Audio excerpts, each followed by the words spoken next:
नाजरीन अस्सलाम वालेकुम। खबरनामे में आपका खैर मकदम है। पहले नजर डालते हैं सुर्खियों पर।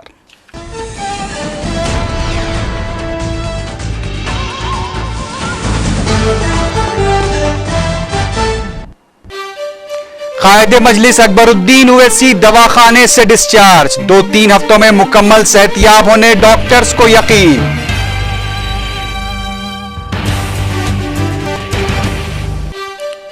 टीआरएस के 11 अरकान असेंबली ने दोबारा अपने इस्तीफे फैक्स कर दिए।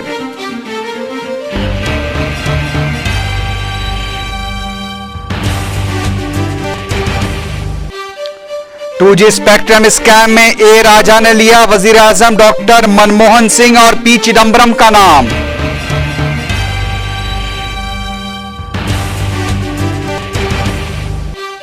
बीजेपी ने वजीर आजम से किया इस्तीफा देने का मुतालबा, कांग्रेस ने मुतालबे को किया मुस्तरद।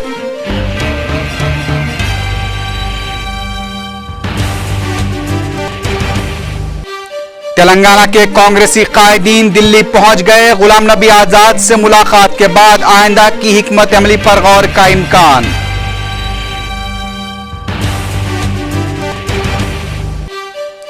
पीवी नरसिम्हा राव भी बाबरी मस्जिद शहादत के जिम्मेदार, कांग्रेस लीडर मणिशंकर अय्यर का सनसनीखेज बयान।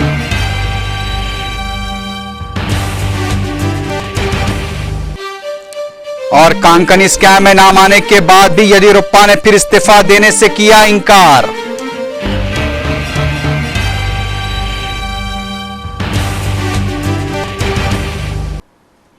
अब खबरें तफसील से।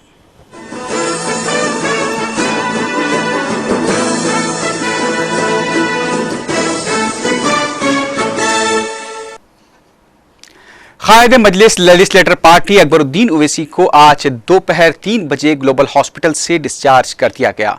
कबल अज़ीं डॉक्टर रविंद्रनाथ ने मीडिया से बात करते हुए कहा कि अकबर ओवैसी अब बिल्कुल ठीक हैं और वो आइंदा 2 या 3 हफ्तों में मुकम्मल सेहतियाब हो जाएंगे। डॉक्टर ने बताया कि अकबर ओवैसी अब आम तरीके से ग़िज़ा का इस्तेमाल कर पाएंगे। उन्होंने कहा कि गुज़िश्ता 11 दिनों से अकबर ओवैसी की मुकम्मल निगहदाश्त की जा रही थी और डॉक्टर्स ने उनका पूरी तरह से मुआयना किया है और अब इस वक्त उनकी सेहत कंप्लीटली बेहतर हो चुकी है। अकबर ओवैसी को डिस्चार्ज किए जाने के दौरान सदर मजलिस बैरिस्टर असदुद्दीन ओवैसी के अलावा डॉक्टर मजहरुद्दीन अली खां भी मौजूद थे। कायदे मजलिस की सेहतयाबी के लिए मुसलसल दुआओं का सिलसिला जारी है और अल्हम्दुलिल्लाह आज कायदे मजलिस कामयाब ऑपरेशन के बाद घर मुंतकिल हो गए हैं। डॉक्टर्स ने अकबर ओवैसी की जल्द रिकवरी पर इत्मीनान का भी इजहार किया है। वाज़ेह है कि 11 दिन कबल अकबर ओवैसी का 4 घंटे तवील आंतों का पेचीदा ऑपरेशन किया गया था। A major operation called for intestinal obstruction and ileostomy closure. We have done this about 11 days ago. It took about 3.5 hours. We released all the adhesions and also corrected all the intestinal problems and also closed the ileostomy and made sure that he can pass motion normally and also his intestines and stomach is completely corrected. So he's done well. Today he's gone home, he's been discharged and he's eating well and all his functions are normal and I'm sure in the next 2-3 weeks he'll be back to normal work. He is post-operatively has done extremely well and except a few small setbacks, but everything is fine and he recovered better than what we expected. Normally this is the 3rd operation, now sometimes it takes longer time to recover, but however he has recovered very well and much faster. TRS के 11 अरकान assembly ने आज दोबारा अपने इस्तीफे दे दिए हैं। TRS के हेडक्वार्टर्स में आज पार्टी सदर केसीआर की क़यादत में पार्टी अरकान असेंबली का इजलास मुनक़िद हुआ, जिसमें अलहदा तेलंगाना के लिए फिर से इस्तीफे देने का फैसला किया गया। तमाम 11 अरकान असेंबली ने स्पीकर असेंबली एन मनोहर के बैरूनी दौरे की वजह से फैक्स के जरिए अपने इस्तीफे असेंबली के सेक्रेटरी को रवाना कर दिए हैं। वाज़ेह है कि असेंबली स्पीकर की जानिब से बैरूनी दौरे को रवानगी से कबल तमाम मुस्तफ़ी अरकान के इस्तीफे नामंजूर कर दिए गए थे।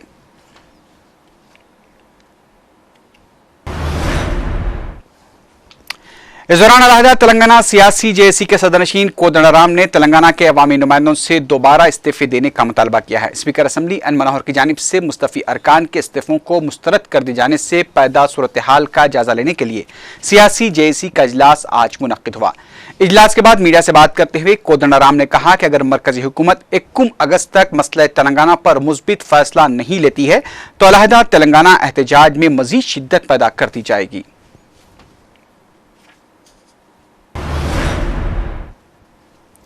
तेलुगु देशम से मुअत्तल किए गए रुकन असम्बली नागम जनार्दन रेड्डी ने अलहदा तेलंगाना के लिए मुस्तफी अवामी नुमाइंदों के इस्तीफे कबूल करने का स्पीकर असम्बली एन मनोहर से मुतालबा किया है। मीडिया से बात करते हुए नागम जनार्दन रेड्डी ने स्पीकर असम्बली से यह भी मुतालबा किया कि आखिर किसके कहने पर तेलंगाना के अवामी नुमाइंदों के इस्तीफे मुस्तरद किए गए हैं, उसकी स्पीकर एन मनोहर को वजाहत करनी चाहिए।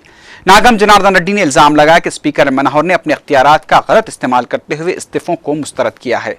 उन्होंने कहा कि कांग्रेस और तेलुगु देशम को नुकसान से बचाने के लिए एक साजिश के तहत तेलंगाना के अवामी नुमाइंदों के इस्तीफे नामंजूर किए गए हैं। उधर तेलंगाना के बाद कांग्रेसी कायदीन रियासत में पार्टी उमूर के इंचार्ज गुलाम नबी आजाद से मुलाकात के लिए दिल्ली पहुंच गए हैं। स्पीकर असम्बली एन मनोहर की जानिब से इस्तीफों को मुस्तरद कर दिए जाने से पैदा सूरत हाल पर बातचीत के लिए तेलंगाना कायदीन के दौरा दिल्ली को इंतहाई अहम समझा जा रहा है। दिल्ली रवानगी से कबल मीडिया से बात करते हुए रुकने पार्लियामेंट एम जगन्नाथम ने कहा कि तेलंगाना के कांग्रेसी कायदीन गुलाम नबी आजाद से मुलाकात के बाद अपने आइंदा के लाहे अमल को खतियत देंगे।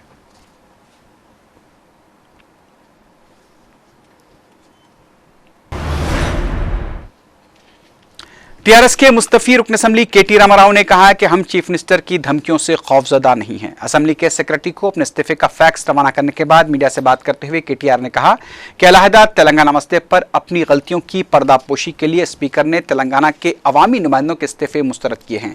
उन्होंने स्पीकर के इक़दाम को इंतहाई नामुनासिब करार दिया। वाज़ेह है कि चीफ मिनिस्टर किरण कुमार रेड्डी ने कहा था कि स्पीकर के फैसले के खिलाफ बयानबाजियों के जिम्मेदार अफराद को जेल भी जाना पड़ सकता है। साबिक वजीर मवासलात ए राजा ने 2G स्पेक्ट्रम स्कैम के सिलसिले में उन पर लगाए गए इल्जामात पर अपनी मदाफियत करते हुए वाज़ेह किया कि उन्होंने कुछ गलत नहीं किया है। जो पॉलिसियां एनडीए दौरे हुकूमत में बनाई गई थी उन्होंने उसी पर अमल किया है। ए राजा ने आज दिल्ली की अदालत में यह सनसनीखेज इंकशाफ किया कि 2G स्पेक्ट्रम अलॉटमेंट को उस वक्त के वजीर खजाना पी चिदम्बरम ने वजीर आजम डॉक्टर मनमोहन सिंह की मौजूदगी में मंजूरी दी थी। उन्होंने ये भी कहा कि बैरूनी कंपनियों को अलॉटमेंट के मसले पर वजीर आजम की मौजूदगी में ही बातचीत की गई थी और वजीर आजम को उसकी वजाहत करनी चाहिए। ए राजा ने सीबीआई के जज ओपी सैनी से दरखास्त की कि 1993 से स्पेक्ट्रम अलॉटमेंट के लिए जो पॉलिसी वज़े की गई थी उस पर उन्होंने अमल किया है और अगर इसमें बेकायदगियां हुई हैं तो 1993 से तमाम वज़राए मवासलात के खिलाफ भी तहकीकात होनी चाहिए और उन्हें भी जेल भेजना चाहिए। उन्होंने इंकशाफ किया कि बीजेपी के अरुण शौरी ने 26 और दयानिधि मारन ने 25 लाइसेंस तकसीम किए थे और मैंने 122 लाइसेंस जारी किए थे। ताहम उन्होंने कहा कि लाइसेंस के आदाद शुमार इस स्कैम में अहमियत नहीं रखते। उन्होंने कहा कि अरविंद शौरी और दयानिधि मारन ने भी स्पेक्ट्रम अलॉटमेंट में हर्राज के तरीक़ेकार को नजरअंदाज किया था। ए राजा का कहना था कि पेशरो वज़राए मवासलात ने गलती नहीं की थी तो मेरे खिलाफ कार्रवाई क्यों की जा रही है।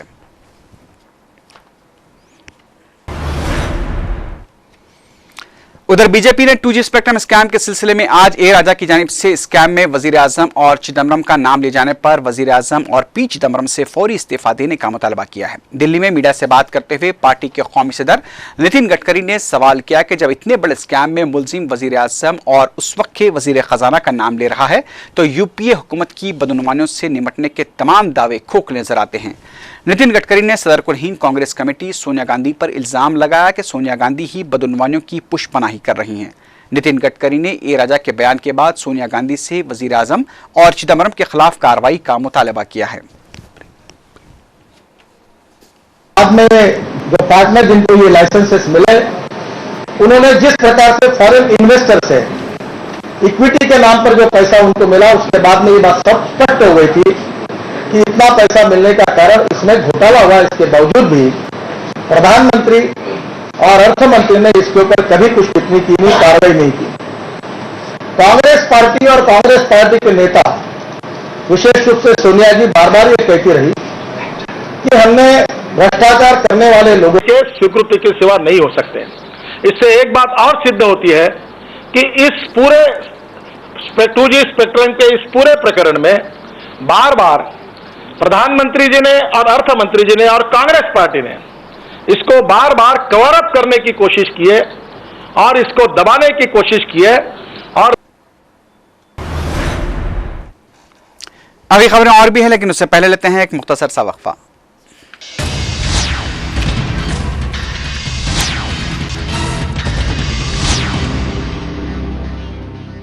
बाएतमाद तालीमी इदारे में तालीमी सफर जारी रखवाने सरपरस्तों का ख्वाब शर्मिंदा ताबीर।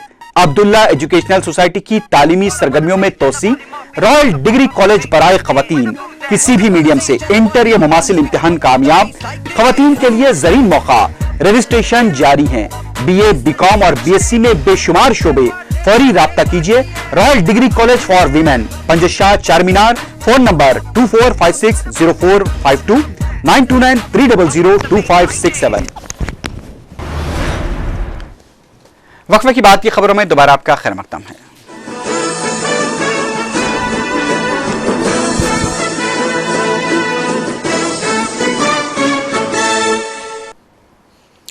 कांग्रेस ने ए राजा की जानिब से पैदा सूरत हाल पर बीजेपी की जानिब से की जा रही तनकीदों को मुस्तरद कर दिया है। दिल्ली में मीडिया से बात करते हुए मरकजी वजीर कपिल सिब्बल ने कहा कि यूपीए हुकूमत ने NDA हुकूमत की टेलीकॉम पॉलिसियों में पाई जाने वाली खामियों को दूर किया था। उन्होंने कहा कि बीजेपी एक मुलजिम के इल्जामात का सहारा लेकर गैर जिम्मेदाराना बयान दे रही है।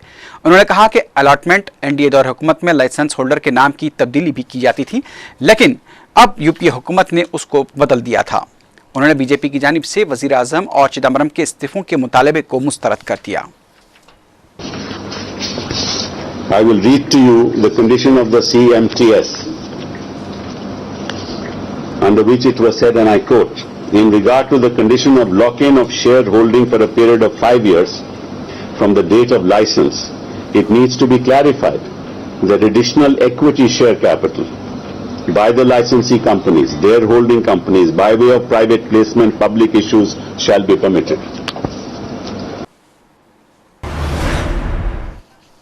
उधर मरकजी वजीर दाखिला व साबिक वजीर खजाना P चिदम्बरम ने भी ए राजा की जानिब से लगाए गए इल्जामात को मुस्तरद कर दिया है। चिदम्बरम ने कहा कि यूनिटेक और स्वान टेलीकॉम की जानिब से बैरूनी कंपनियों को स्पेक्ट्रम फरोख्त नहीं किया गया था। ताहम उन्होंने कहा कि वजीर आजम की मौजूदगी में बैरूनी कंपनियों को स्पेक्ट्रम फरोख्त करने के मसले पर बातचीत जरूर हुई थी।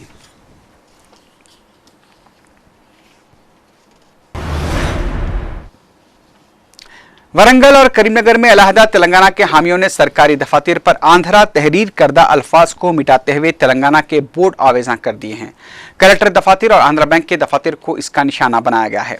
वरंगल में कलेक्टर दफ्तर के अलावा गाड़ियों के नंबर प्लेट्स को भी AP के बजाय TG कर दिया गया है।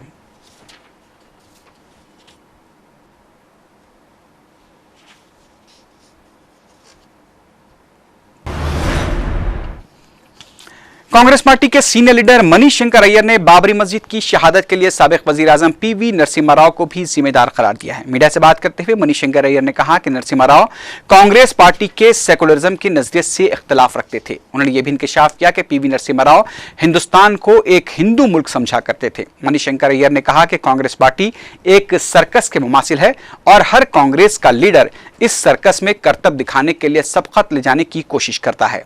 मनीष शंकर अय्यर का कहना था कि 10 जनपद और अहमद पटेल की खमागाह AICC से ज्यादा ताकतवर और बाअसर है। उन्होंने कहा कि सिर्फ नाउम्मीद लोग 24 अकबर रोड जाते हैं जहां पार्टी का मरकजी दफ्तर है, जबकि पार्टी में असर रखने वाले कायदीन को 10 जनपद यानी सोनिया गांधी की खमागाह तक रसाई हासिल है।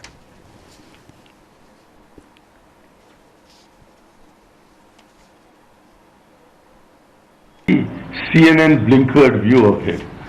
True, he started something called economic reforms, for good or for ill. But he was the one responsible for what happened at the Babri Masjid. He proved that death is not a necessary precondition for rigor mortis to set in. It was the biggest disaster that overtook this country, because the rift valley in our politics is not between right-wing economic policies and left-wing economic policies. It is over the nature of our nationhood. Are we a secular nation, an inclusive nation, or are we a Hindu nation? कांग्रेसिया का काम हो गया है वो तो सीधा 10 तक पहुंचता है, और जिसको कि कुछ होने का संभावना है वो तो 23 विदिन 10% पहुंचता है, और जिसका कोई आशा नहीं है, जो बिल्कुल निराश है, वो आता है 24 तक।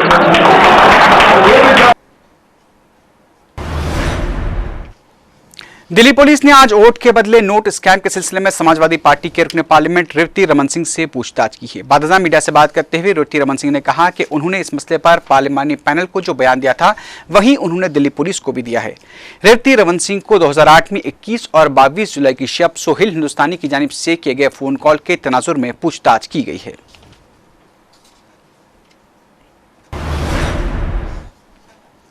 कर्नाटक लोक आयुक्ता की जानिब से कांकन स्कैम में नाम शामिल किए जाने पर शदीद इस्तीफे के दबाव पर येदियुरप्पा ने अपने इस्तीफे को खारिज इम्कान करार दिया है। मॉरिशस से खानगी दौरे से वापसी के बाद मीडिया से बात करते हुए येदियुरप्पा ने लोक आयुक्ता के संतोष हेगड़े की फोन टैपिंग के मामले में भी उनका नाम शामिल किए जाने को काबिल अफसोस करार दिया।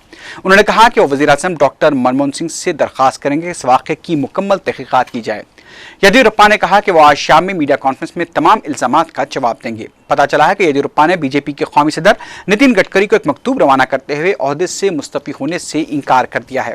उन्होंने पार्टी सदर से उन पर लगाए जा रहे इल्जामात और उनकी कारकर्दगी का जायजा लेने के लिए पार्टी की जानिब से कमेटी के क़याम की दरख्वास्त की है। उधर दिल्ली में कर्नाटक के हालात का जायजा लेने के लिए बीजेपी के आला कायदीन का भी इजलास तलब किया गया है।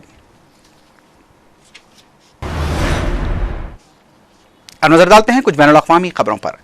लीबिया में नाटो फोर्सेस की जानिब से आज मुसलसल दूसरे दिन दारुल हुकूमत त्रिपोली में कर्नल क़ज़्ज़ाफ़ी के कंपाउंड पर बमबारी की गई है। ज़राए के मुताबिक नाटो फोर्सेस की बमबारी से कर्नल क़ज़्ज़ाफ़ी के किले नुमा कंपाउंड को ज़बरदस्त नुकसान पहुंचा है। नाटो के जंगी तैयारों ने हफ्ते और इतवार की शब भी कर्नल क़ज़्ज़ाफ़ी के कंपाउंड पर बमबारी की थी। नाटो हुक्काम के मुताबिक कर्नल क़ज़्ज़ाफ़ी का अल अज़ीज़िया में वाक़ कंपाउंड फौजी कमान का अहम मरकज़ है। इस दौरान लीबिया की बागी कौंसिल के तर्जुमान ने कहा है कि कर्नल क़ज़्ज़ाफ़ी की हुकूमत ज़वाल की सिमत गामज़न है और उन्हें एक भयानक अंजाम के लिए तैयार हो जाना चाहिए।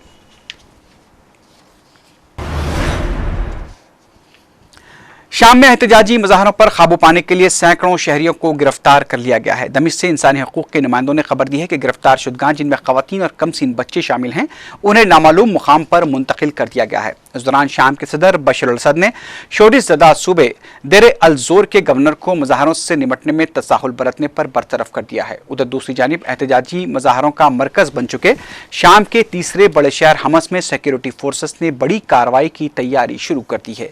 इम्कान है कि फौजी ऑपरेशन जल्द ही शुरू कर दिया जाएगा।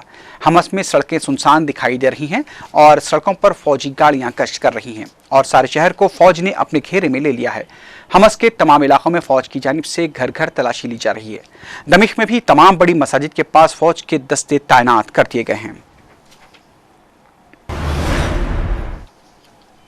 स्पेन के दारुल हुकूमत मैड्रिड में सैकड़ों अफराद ने बेरोजगारी और माशी बहरान के खिलाफ एहतजाजी रैली निकाली। मुजाहिरीन बेरोजगारों को रोजगार फराहम करने का मुतालबा कर रहे हैं। मुजाहरों के दौरान मुजाहिरीन नारे लगा रहे थे कि अमीरों से रकम वसूल की जाए। मुजाहिरीन ने यूरोपीय ममालिक के दीगर शहरों से भी एहतजाज में हिस्सा लेने की अपील की है। स्पेन में बेरोजगारी की शरह 21% है, जो कि दीगर यूरोपीय ममालिक से कहीं ज्यादा है।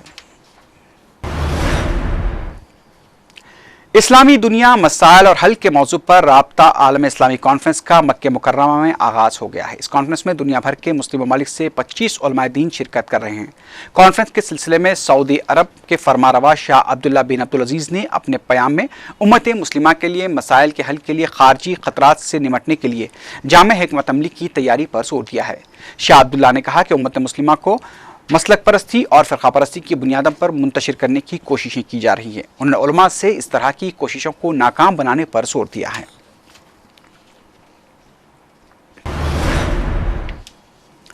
नॉर्वे में अंधाधुन फायरिंग करके 90 से ज्यादा अफराद को हलाक करने वाले खदामत पसंद ईसाई एंड्रेस बेरिंग ब्रीवेक को आज अदालत में पेश किया जाएगा। ब्रीवेक के वकील का कहना है कि उसके मौकुल ने बम धमाके और फायरिंग का एतराफ़ तो किया है, लेकिन उसे अपने इक़दाम पर कोई अफसोस नहीं है। ब्रीवेक ने यह ख्वाहिश का भी इज़हार किया है कि अदालत में उसका मुकदमे की समाअत अवामी होनी चाहिए, क्योंकि वो नॉर्वे और सारी दुनिया को यह बताना चाहता है कि उसने आखिर क्यों 93 अफराद को मौत के घाट उतारा है। ब्रीवेक ने तफ्तीश के दौरान यह वाज़ेह किया है कि उसका इनफरादी इक़दाम था और उसमें कोई भी उसके साथ शामिल नहीं था। नॉर्वे में आज वाक़े के महलूकीन की याद में ताज़ियती इज्तिमाअत मुनक़्क़िद किए गए हैं। नॉर्वे पुलिस रिवायती सोच के मुताबिक पहले इस हमले के लिए मुस्लिम अस्करियत पसंदों को मुश्तबा समझ रही थी।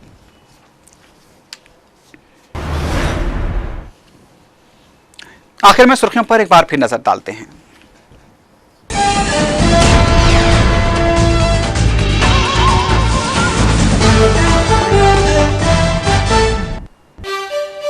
कायद मजलिस अकबरुद्दीन ओवैसी दवाखाने से डिस्चार्ज, 2-3 हफ्तों में मुकम्मल सेहतयाब होने डॉक्टर्स को यकीन।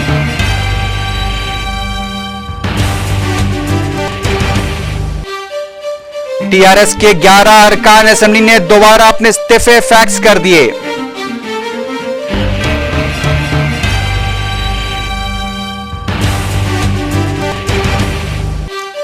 टू जी स्पेक्ट्रम स्कैम में ए राजा ने लिया वजीर आजम डॉक्टर मनमोहन सिंह और पी चिदंबरम का नाम।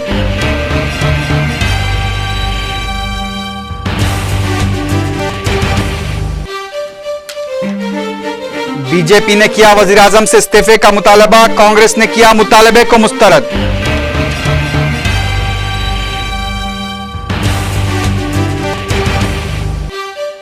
तेलंगाना के कांग्रेसी कायदीन दिल्ली पहुंच गए, गुलाम नबी आजाद से मुलाकात के बाद आइंदा के हिकमत अमली पर गौर का इम्कान।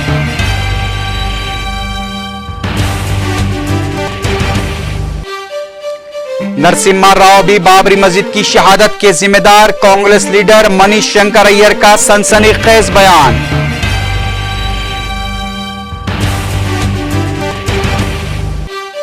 और कांकन स्कैम में नाम आने के बाद भी येदियुरप्पा ने फिर इस्तीफा देने से इंकार कर दिया।